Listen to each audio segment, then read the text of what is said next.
This is an international podcast transmission. Is anyone out there?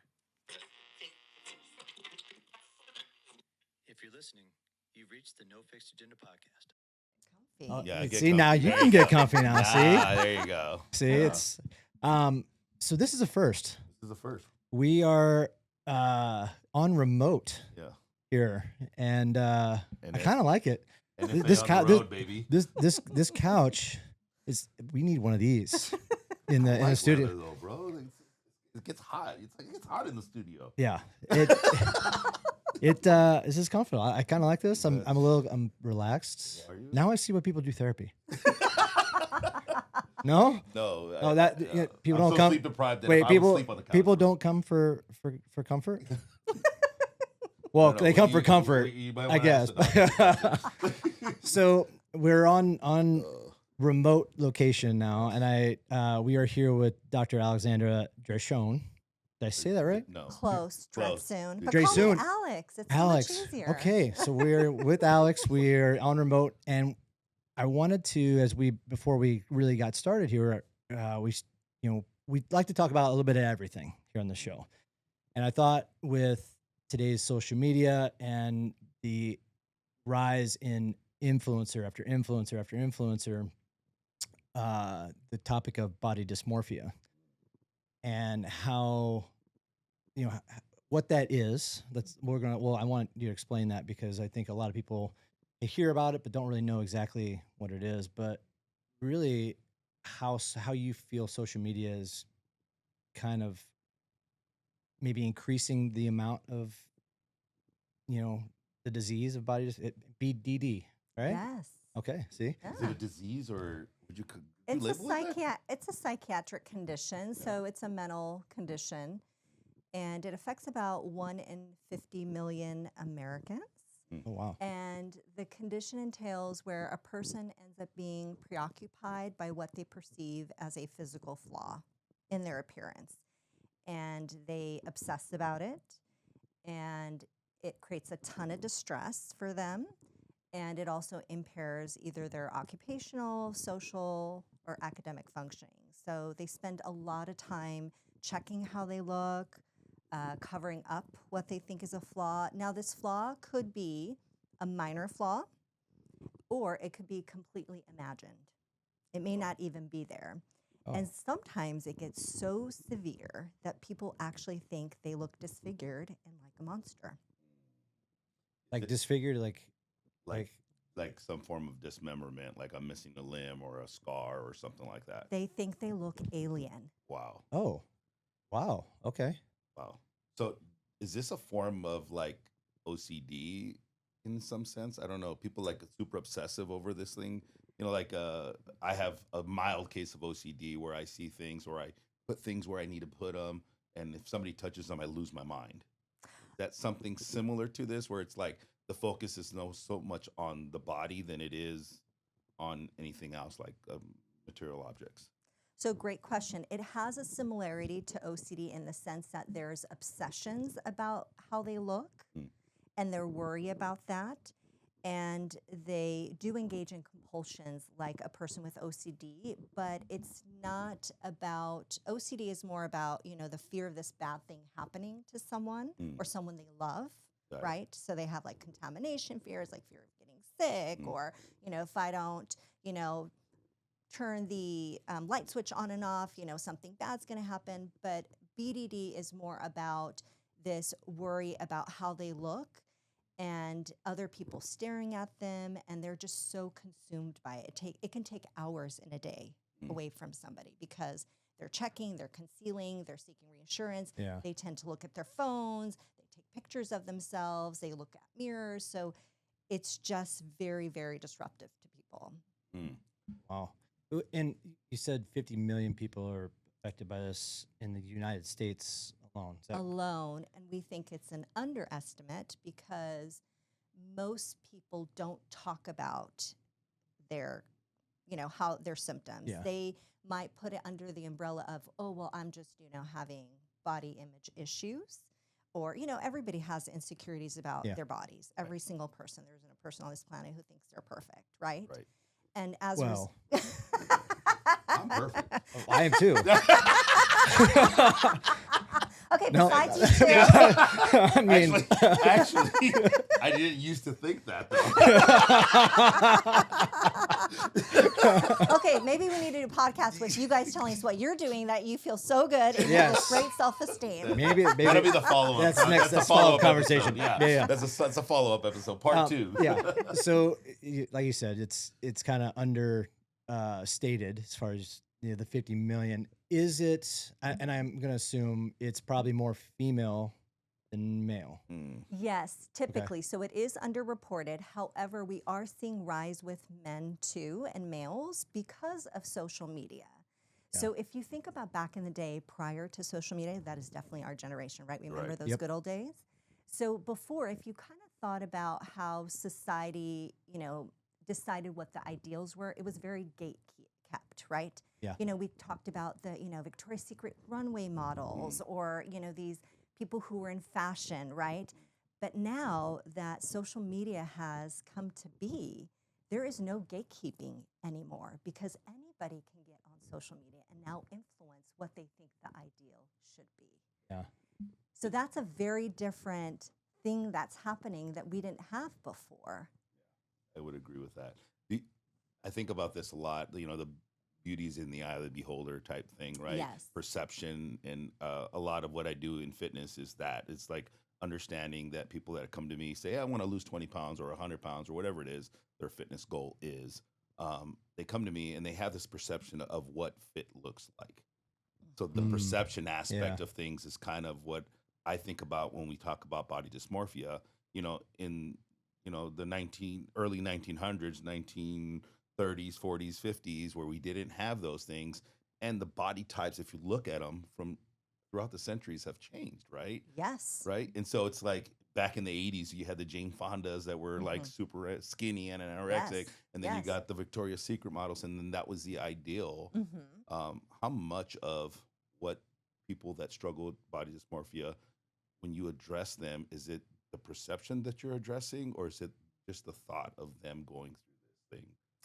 Both, because it is a perception piece, because a lot of people with BDD end up going and getting cosmetic surgery work. And 80% of those people who end up getting it aren't satisfied because it's how they perceive. And with BDD, what we notice that's different from most people who don't have BDD, but will have some, areas of their body that they feel self-conscious about, or even their faces, right? It doesn't matter, is that we're pretty, for those of us who don't have it, we're pretty stable in the way that we perceive ourselves, right? It doesn't fluctuate that much. But with BDD, it fluctuates tremendously. They can look at a picture of themselves, the same picture, and they can think, oh my God, I look awful. And they can look at it again and think, oh, I don't look so bad. And so when you have any kind of corrective cosmetic work done, it doesn't fix the problem because it's their perception that is off. Yeah. Well, and I guess I never even thought about the cosmetic side of things. But you look at whether it's men or women, and especially people in Hollywood, Yes. are constantly, getting facelifts, getting some kind of cosmetic surgery done. And I guess I didn't really factor in the fact that you see somebody who's had breast to face to, butt implants to calf implants to whatever it is. Injection. Is Yeah. potentially high risk for having some kind of BDD, I would assume. I mean, the fact that my calves don't look good, my butt doesn't look good, and it's continuously, changing how people are perceiving, wanting to perceive themselves. But as you said, it's all mental in that sense of it doesn't really change how they're gonna look at it because they get something done, like, oh well, they didn't. Maybe I could have gone one size bigger. Right. Right. How about, we're talking about it from a cosmetic perspective, right? And we've all seen extreme cases where people are like removing rib cages and ribs and making their waist super narrow Yes. to like almost the size of my calf, right? Yes. And it's like, holy smokes, those are extreme cases. Right. At what point, from a therapeutic perspective, do you think that it really is an issue, like that needs to be addressed? Like if you have somebody in our audience right now that might be struggling with a mild case of body dysmorphia, right? And they're going through, like, at what point from a therapeutic perspective do you think it needs to be maybe dealt with or addressed, or that they need to seek help? Well, I think if there's any kind of level of impairment, an area of their life, whether it affects like their ability to go out with their friends and do things, whether it affects their ability to get to work on time or how they function at work, and then if it creates any kind of distress, just like any other mental health condition, everything's on a continuum. You have a mild, moderate, and severe. The more severe cases, harder to treat, right? But at any point where they feel preoccupied, where they feel consumed by their thoughts, where they feel very distressed by how they're experiencing this condition, it's a good idea to seek help because it is treatable. Mm. You know, when we talk about, even the cosmetic surgery perspective, it's concerning now because a person will go and redo a procedure over and over and over. I mean, think about Michael Jackson. His nose almost fell off, poor guy. Oh my God, yeah. Right? That's It such a just kept great getting example. smaller and smaller and smaller and smaller. I'm Yeah. just thinking about the health implications of that, let alone like what it looks like physically, right? And so now what surgeons are seeing is this concept called, I don't know if you've come across it, is called Snapchat dysmorphia. So all these filters that people are using Yes. to what they Okay. consider to enhance their Oh, yeah. features, this is what they're going to surgeons for, is make me look like this filter, change my eyes, change my cheekbones, change, my nose, my lips, all these things. And so cosmetic surgeons have an ethical responsibility to think about BDD and rule this out because it is not going to be effective. To your knowledge, do they even consider those things from do you know if cosmetic surgeons think about those kind of things, or are they just like there's another paycheck, bring them in? I think it depends on the person. I think it's because there's more awareness around it, especially now that we're seeing this concept of a Snapchat dysmorphia, right?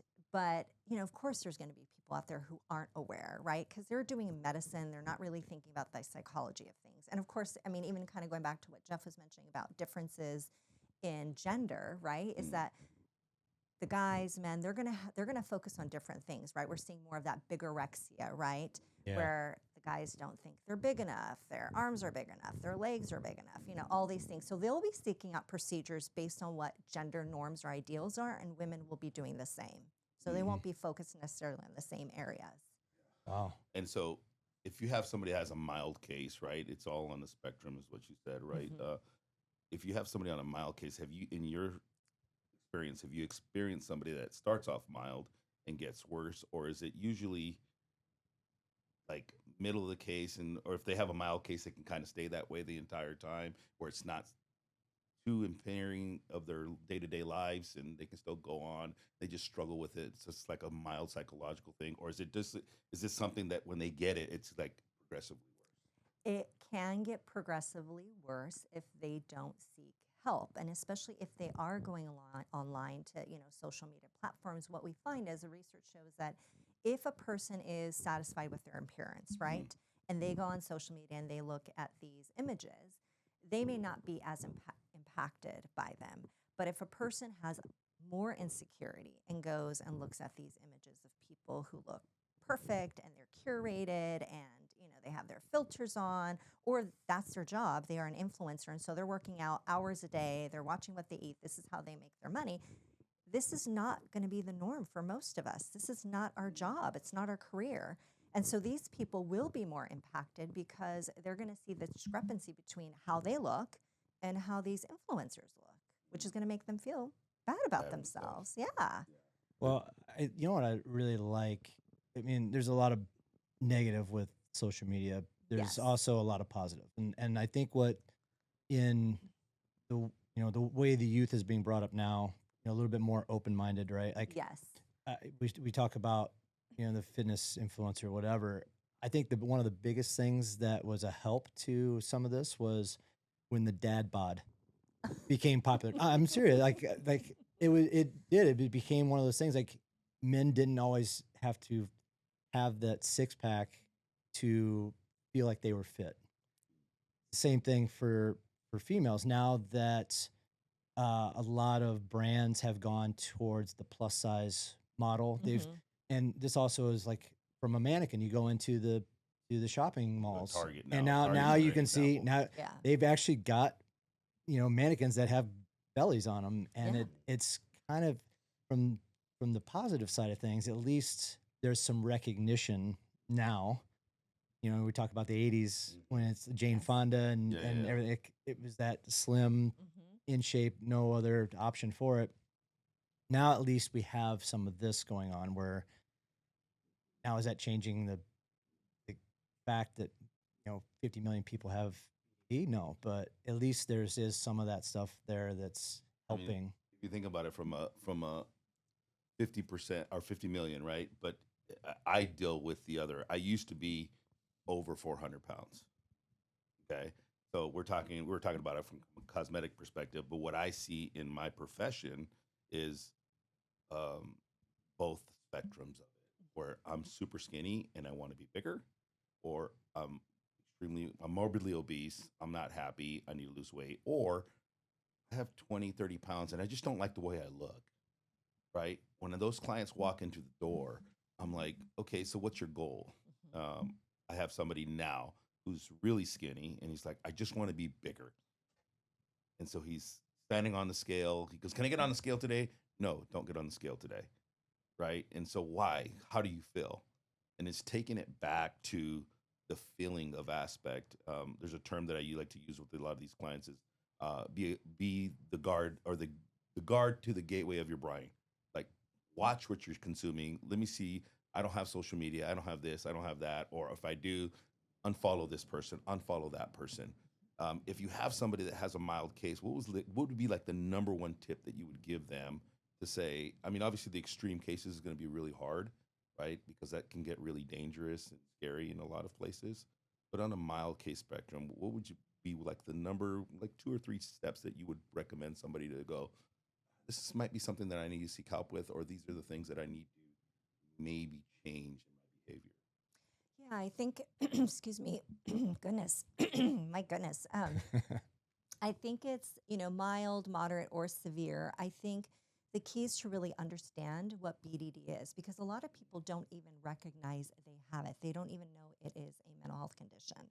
And so they just think, I look really terrible, because that is what they see in the mirror, right? I mean, how do you know otherwise, right? It's kind of like when you're, working with somebody who has anorexia, and they see a 150-pound person when they're 80 pounds. They're emaciated, right?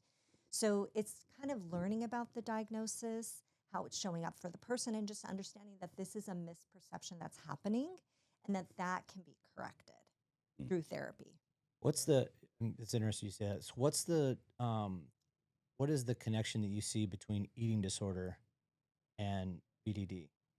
Like, is there a huge, does each of them go hand in hand, right?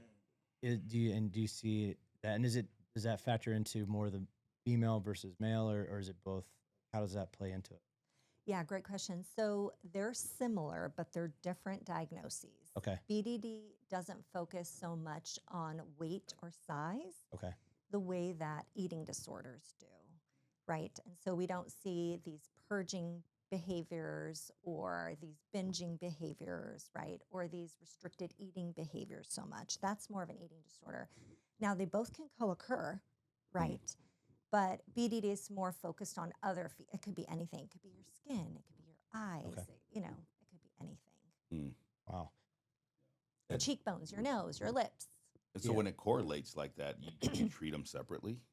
You treat everything together, but typically if it's an eating disorder, particularly if it's anorexia, that has the highest mortality rate than any other psychiatric diagnosis. So that one always trumps everything else, especially if we're seeing that they are losing weight, because that can spiral out of control really quickly. It's really about scary. on the other aspect, on the opposite spectrum of it, where like they're 4, 5, 600 pounds into it. Now they're super. I mean, have you seen or have read of scenarios like that? Because that's kind of what interests me a lot. Because I'm ADHD, I struggle with understanding what my limit is. Or I'm looking for a hug, right? You want a hug right now? Oh, I love this. Wait, we got tissue. away, We got bro. See how he treats me, you guys. Showing you love. Yeah. All love. on that side of the spectrum, that could be considered an eating disorder? Yeah, it could be an eating disorder, right? I mean, you could still just have a lot of binge eating. You know, people do that too, and that's also disordered eating as well, right? Right. And so, that's a whole nother category. Right. Yeah. Okay. Is there any research as far as youth versus adults in BDD and how many youth are being targeted with body dysmorphia or no? Not yet so far, but we do know that any kind of body image issues start to show up in childhood.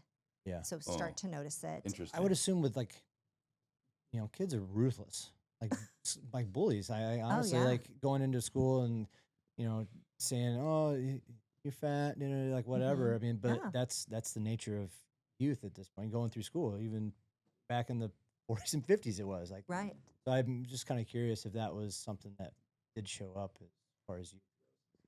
Well, the thing with youth that we know is that if you're thinking about social media platforms, as you were talking about before, it's not an all bad thing, right? Yep. It's a tool just like anything else. It all depends on how you use it. If you're deliberate and intentional about it, it can be a good thing, right? If you're not, then it can kind of take over your life and create harm. But with kids, the problem is when because their brains aren't fully developed, they don't really know how to process the information that they are receiving. So they can't differentiate the same way as an adult. Adults struggle with it, right? We're talking about BDD and adults who are impacted by social media. So then imagine how a kid is going to make sense of social media platforms. Oh, yeah. What's that window when you say child, right? The female brain, the male brain, I can't remember the name of the author, talks about the adolescent stages being all the way up to 24. Yes, if you're neurotypical. So the brain doesn't fully develop. That last part, which is the prefrontal cortex, the very front of the brain, which is like all executive functioning, decision-making, judgment, attention, planning, organizing, sequencing, all those things, doesn't fully develop until a person's 25. If they are neurodiverse, meaning they have ADHD or they're on the spectrum, it's 30. Wow. I didn't know that explains a lot, dude. That explains a lot. Yeah. This is why I didn't get anything done until I was after 30, bro. Yeah. Makes sense, right? Right? Yeah. Makes sense. That's interesting, dude. Wow. That's wild. What I guess we kind of skipped over. What got you into doing this kind of therapy? And how long have you been doing this? Oh gosh, I have to think how old I am. So I've been doing it for. I'm not 24 asking you. years. I'm not asking you for any age. She's about to tell us how old she is without telling us how old she is. It's been a while. Yeah. There's nothing wrong with age. I'm all about it. So 24 years, what got me into it was I remember when I was in high school, I took my first psychology class and I fell in love with it. And I just knew, I was like, this is what I want to do. I came home, I told my parents, I want to be a psychologist in 9th grade. And my parents were like, what?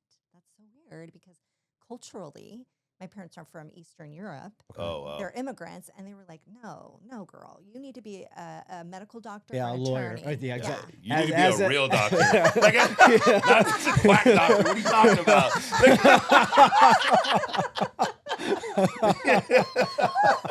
Yeah. Yeah. Oh, my gosh. But I never wavered. Yeah. So, yeah, and I've been loving it since. Yeah. And what is your specialty other than bullying? Because I went through your webpage. You have a myriad of things that you address, right? Yes. From a psychological perspective. Yes. We had somebody on talking about a narcissist. That was kind of her, her specialty. What would you say yours would be if somebody was? So any kind of anxiety disorders, including OCD, generalized anxiety, depression disorders, trauma, BDD, BFRBs, I don't know. Most people don't know what those are. That Body sounds like focused repetitive behaviors. I won't tell you what that sounds like. What was it? Resting bitch face. Yeah, that one. That's what it sounded like, bro. Resting bitch face. That's so funny. That could be a disorder. Yeah, in it a could sense. be a disorder too. Yeah, like what's wrong with your Depends on face? who you talk to. Nothing. RBF, bro. No, but what was it again? I'm sorry. So it includes things like hair pulling, skin pecking, things like that. Those are BFRBs. And then relationships, things like that, hypnotherapy. Yeah, So- ADHD, that's a specialty of mine. Really? Yeah. I'm gonna make an It's all the good appointment with stuff. you, Mickey. You got the couch. I got the We couch, already know the man. couch is comfortable. Yeah, we got about 20 more minutes. We're good. We can start now. Yeah. I'll just walk out. That's fine. No, you gotta stay, bro. You're my support group. You're supposed to be Yes. holding my Wait. hand and giving me tissue, Are bro. we officially in couples therapy? Yes, this is Yes. 100%. It's a Don't tell our bromance. wives. Our wives are already jealous. I love it. I could see the bromance. Yeah. It's amazing. Love it. They're like, he talks to you more than he talks to me. And I'm like, well. I want to go back to the BDD thing, and I watched one of your videos a while ago, and you were talking about how people with BDD become kind of recluse and seclusive. Yes. Like, talk to me about that a little bit, Mm. because I would assume if you're an introvert, you're an introvert, and it's gonna happen. But if you're Mhm. very extroverted, like either of us, then Mhm. you can become into like the recluse and secluded mentality because of I know. So that's where it gets really severe, right? So these are usually the people who have BDD so badly that they think that they look like an alien, like a monster. And Mm. so they don't want to be seen by anyone. They don't want to leave their house because they're so horrified by the way that they look. There's a ton of shame surrounding how they look. And so they won't allow, I mean, they even come to the point where they'll say, well, why would I ever expose anybody to my ugliness? It's Mm. that bad. wow. And they Mm. think they look so ugly that they assume that people are staring at them even though they're not. I mean, it almost kind of starts to border a little bit of paranoia. Mm. Wow. Yeah. Yeah, Really that's scary. so that would be like the high end spectrum of everything. Yes. Yeah. And what's the process of walking that back? How do you even get somebody out of that stage? That scares the You shit out of gotta me even there. get them to get out the door, bro, Well, I just know, to get that's- into an office, well, that's the- right? Well, you could do telehealth, and that could be a starting point, right? So they don't even have to leave. But, being on a camera is going to be really hard for them, right? I Yeah. struggled with that big time. Yeah. That's the Yeah. reason why I didn't even want to do a podcast. Wow. Yeah. Oh yeah. That Yeah, was- that was one of the things that we had talked about. I kind of gave you the short history of that, and he was so worried about getting on the mic and Yeah. everything else because of some of his learning disabilities or Yeah. just who he is. Yeah. Sorry, big guy. All right. Don't be sorry. But You're doing but, great. But and so the running joke is please don't listen to the first 10 episodes. yeah. I was learning how to shut up. I was learning how to shut up. That was the thing, right? But that's to the point where because we wanted to talk about body dysmorphia for several reasons, right? One, from a weight loss perspective, for us, my audience and the people in my community or my gym community do struggle with a lot of that, right? When they still, even after they have had success and they're healthy, they're moving, 3 to 5 times a week, and they're eating somewhat of a balanced diet, and they're feeling fantastic. They've lost, 20, 30, 40, 50, 100 pounds, and they still see themselves as this person that they once were that are no longer, right? And so from my own experience, I speak to it and I say, well, yes, it takes a while, and this is my non-educated brain, just in my own personal experience of it takes a while for my brain to catch up to see what I'm seeing in my body, right? And so I tell my clients that I was over 400 pounds, and after I lost 160 pounds, I went back and I was like, I would walk by a mirror and I purposely wouldn't look, right? And then I would look again and I would sometimes still see the big guy, right? And then I'd look back and I'm like, oh, that's not the big guy anymore. Yeah, but we get this frozen image in our mind, right? Wow. That sticks, right? And so that's why perception is so key. And I think, as a whole, what we're trying to move towards is more of a positive body image in the sense of, as you said, we're such a, visual society, right? We fixate on what we think things should look. And then what we do is, to the detriment of ourselves, we don't check in with actually how we feel in our bodies, that embodiment, right? Because regardless of what our size or shape is, if we're strong, if we have stamina, if we have endurance, if we can do the things that we actually love and enjoy with our bodies, we have a really good body. Regardless of how it looks, we have a really good body, right?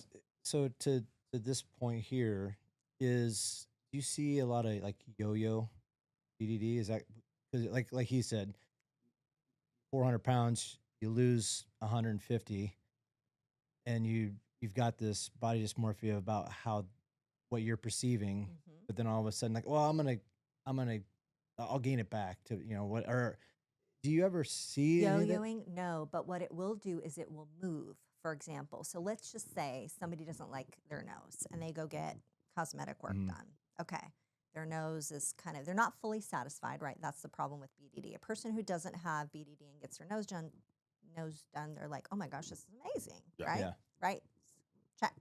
But with BDD, they'll still be dissatisfied, and then they'll move on to the next body part and the next one, and it just keeps growing and growing. And that's how it gets worse over time. So the goalpost always moves. Exactly. It never goes back to, hey, I need to. If we're talking about weight loss or whatever, you don't really see that as a. No. But the goalposts move from okay, this is fixed, quote unquote. I need to go on to something else. Yeah, they're never satisfied. But what I will say, in my own experience in watching the goalposts move, when you say that, that really does. When you say that, it really does resonate with me. Only because I've seen people where I'm very clear on setting intention of what the goal is, and a realistic one. Yes, a realistic one's really important. Yeah, right. Yes. And so it's like I have somebody who probably has maybe 30% body fat and maybe needs about 20 to 30 pounds, let's just say. And they're like, well, I want to lose 50 pounds. And immediately it's like, why? And it's like, well, because that's what I was when I was 18 years old, and now they're 30 something. Well, you're not going to be Yeah. that anymore. Yeah. It's actually not healthy for you. Exactly. Yeah. And so Yeah. understanding and setting that expectation up front, right? But then I've also had the extreme cases where they are extremely morbidly obese, right? To the high end. And it's at that point, it's addressing just the immediate issue, to your point when you talked about like, hey, well, if somebody is having a major eating disorder to where they're 80 pounds and they're now emaciated, the number one issue is just getting some weight on them. Yes, because their Right. organs fall Right. apart. Their organs stop working. It's Same scary. applies when they're morbidly obese and they can barely even walk. Right. And it's like, I just need to get some weight off of you. Let's not worry about the goal. Let's worry about the next pound. Just stabilizing you, right? Right. Yeah. And then once that happens, they come in, they start dropping weight, they start feeling better. Then we set expectations and goals. Right. When it gets down to where they're actually in a very healthy body composition, but they're in a very unhealthy mindset of, I need to keep doing this. And so that's an obsession. Yes. Right? Yes. And the problem with that is that it's being run by the mind in an unhealthy way, and it's not taking into account the changes that have been made. So it goes unacknowledged, which is why it continues to become more severe, right? Because as you said, the goal has to be realistic.